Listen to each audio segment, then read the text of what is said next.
कोणत्याही पक्षात जाणार नाही तसंच कोणत्याही नेत्याला भेटलो नाही, नाराजीच्या चर्चेवर छगन भुजबळांची एबीपी माझाला एक्सक्लुझिव्ह प्रतिक्रिया। मी दादांसोबत नाही तर राष्ट्रवादीसोबत, एबीपी माझाशी बोलताना छगन भुजबळ यांचं अतिशय सूचक विधान। छगन भुजबळांनी शिवसेना सोडली नसती तर एव्हाना मुख्यमंत्री झाले असते। शिवसेना सोडणारे सगळे अस्वस्थ आत्मे, संजय राऊतांचा शिंदे आणि भुजबळ यांच्यावर निशाणा। शरद पवारांची राष्ट्रवादीच खरी राष्ट्रवादी तर शिवसेना पक्ष उद्धव ठाकरेंचाच, संजय राऊतांचं वक्तव्य। अजित पवार यांना भाजप बळीचा बकरा करू पाहत आहे। उत्तर प्रदेशात मोदींना कमी मतं मिळाली, याला अजित पवार जबाबदार आहेत का, याचं उत्तर भाजपनं द्यावं, जितेंद्र आव्हाडांची भाजपवर टीका।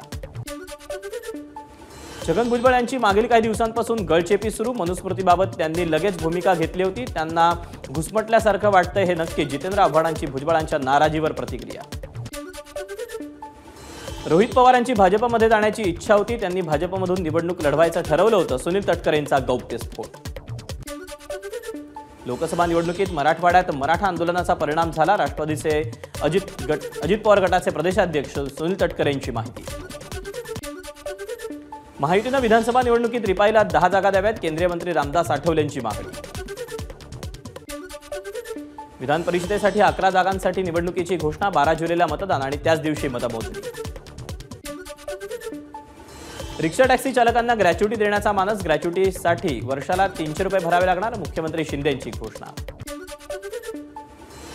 उज्ज्वल निकमांची पुन्हा एकदा राज्याचे विशेष सरकारी वकील म्हणून नियुक्ती, निकम त्यांच्याकडे असलेल्या सर्व खटल्यांचं कामकाज पुन्हा सुरू करणार। उज्ज्वल निकम हे भाजपचे उमेदवार असतानाही त्यांना सरकारी वकील केलं, मात्र याला काँग्रेसचा विरोध, नाना पटोलेंची प्रतिक्रिया। पाय चिखलानं माखले होते त्यामुळे कार्यकर्त्यांनी पाणी आणलं, ते वरून पाणी टाकत होते, मी पाय धुवत होतो, नाना पटोलेंचं स्पष्टीकरण। कार्यकर्त्यांकडून पाय धुवून घेणं ही काँग्रेसची खरी संस्कृती, काँग्रेस केवळ घराणेशाहीवर चालणारा पक्ष, त्यामुळे तिथे कार्यकर्ते नसतात तर नोकर असतात, भाजप आमदार अतुल भातखळकरांचा नाना पटोलेंवर हल्लाबोल। वर्षा गायकवाड यांचा काँग्रेस आमदारकीचा राजीनामा, नुकत्याच झालेल्या लोकसभा निवडणुकीतून विजय झाल्यानं वर्षा गायकवाड यांचा राजीनामा। रवींद्र वायकरांच्या मेहुण्याविरोधात तक्रार करणारे अपक्ष उमेदवार भरत शहा यांना जीवे मारण्याची धमकी देणाऱ्या विरोधात गुन्हा दाखल करा, शहांची पत्राद्वारे मागणी। मुंबई विमानतळाला धमकीचा मेल, विमानतळ अधिकाऱ्यांची माहिती, देशातील विविध विमानतळांवरही धमकीचा मेल आल्याची माहिती। डॉक्टर बाबासाहेब आंबेडकर नागपूर आंतरराष्ट्रीय विमानतळ बॉम्बनं उडवून देण्याच्या आशयाचा धमकीचा मेल, विमानतळ प्रशासनाची माहिती। राज्यात उद्यापासून पोलीस भरतीला सुरुवात, 17,000 जागांसाठी 17 लाख अर्ज, 40% उमेदवार गरजेपेक्षा उच्च शिक्षित। पोलीस भरतीसाठी अर्ज केलेल्यांमध्ये 40% उमेदवार उच्च शिक्षित असल्याची माहिती, एकूण 17,000 जागांसाठी 17 लाख अर्ज। पोलीस भरती वयवाढीबाबत मराठा तरुणांनी घेतली शंभूराज देसाईंची भेट, आम्ही 2022-23च्या भरती प्रक्रियेनुसार वयोमर्यादेत बसतोय, त्यामुळे भरती प्रक्रियेवरून आम्हाला समाविष्ट करून घेण्याची उमेदवारांची मागणी।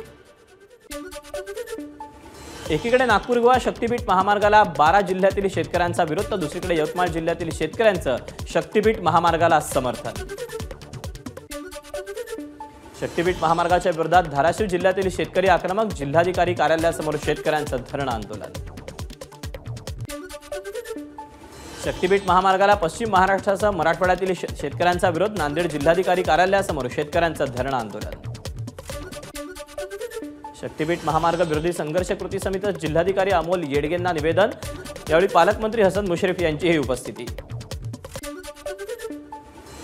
जळगावातून संत मुक्ताईंच्या पालखीचं मोठ्या उत्साह आणि भक्तिभावानं पंढरपूरकडे प्रस्थान, पालखीसोबत हजारो वारकरीही ज्ञानोबा माऊली तुकारामांचा जयघोष करत रवाना।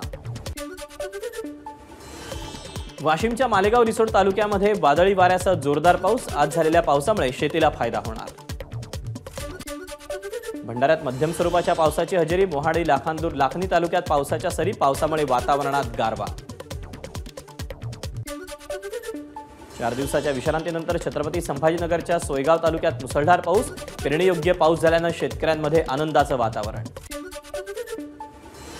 पुण्याच्या गोल्फ चौकात मर्सिडीज गाडीखाली चिरडून दुचाकीस्वाराचा मृत्यू, मर्सिडीज बेंझचा चालक पोलिसांच्या ताब्यात। वाराणसीच्या दशाश्वमेध घाटावर पंतप्रधान नरेंद्र मोदींच्या हस्ते गंगा आरती, उत्तर प्रदेशच्या राज्यपाल आनंदीबेन पटेल आणि मुख्यमंत्री योगी आदित्यनाथ यांचीही उपस्थिती। काशीच्या जनतेनं केवळ खासदारच निवडून दिले नाहीत तर तिसऱ्यांदा पंतप्रधानही निवडले आहेत। निवडून आलेलं सरकार सलग तिसऱ्यांदा परतलं, हे सौभाग्य तुम्ही तुमच्या सेवकाला दिलं। भाषणात नरेंद्र मोदींकडून वाराणसीच्या जनतेचा गौरव आणि आभार। बिहारच्या अरिरियामध्ये बांधकामाधीन पूल कोसळला। 12 कोटी रुपये खर्च करून बांधला जात होता पूल, पुलाच्या कामात गैरव्यवहार झाल्याचा ठपका। नीट घोटाळा प्रकरणी लवकरात लवकर तोडगा काढण्याचे सर्वोच्च न्यायालयाचे एनटीएला निर्देश। या प्रकरणाची पुढची सुनावणी 8 जुलैला। प्रियंका गांधी संसदेत आणि राजकारणात येण्याची गरज, त्यानंतर मी राजकारणात येण्याचा विचार करेन, प्रियंका गांधींचे पती रॉबर्ट वाड्रा यांची प्रतिक्रिया। फिच रेटिंग एजन्सीकडून चालू आर्थिक वर्षात 2024-25 साठी भारताचा जीडीपी वाढीचा अंदाज 7.2%वर।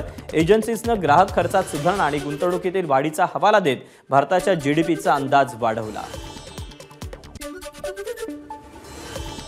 अण्वस्त्रांच्या बाबतीत भारतानं पाकिस्तानला मागे टाकलं। स्वीडिश थिंक टँक SIPRIच्या अहवालानुसार यावर्षी भारताच्या अण्वस्त्रांची संख्या वाढून 172 वर। अभिनेता अभिषेक बच्चनकडून मुंबईच्या बोरिवली परिसरात 15 कोटींचे 6 अपार्टमेंटची खरेदी। ओबेरॉय रिअल्टीद्वारे ओबेरॉय स्काय सिटी प्रकल्पाअंतर्गत केली अपार्टमेंटची खरेदी। प्रसिद्ध बॉलिवूड गायिका अलका याज्ञिक यांना अचानक दोन्ही कानांनी ऐकू येणं बंद। गायिका दुर्मिळ आजारानं त्रस्त, अलका याज्ञिक यांची माहिती।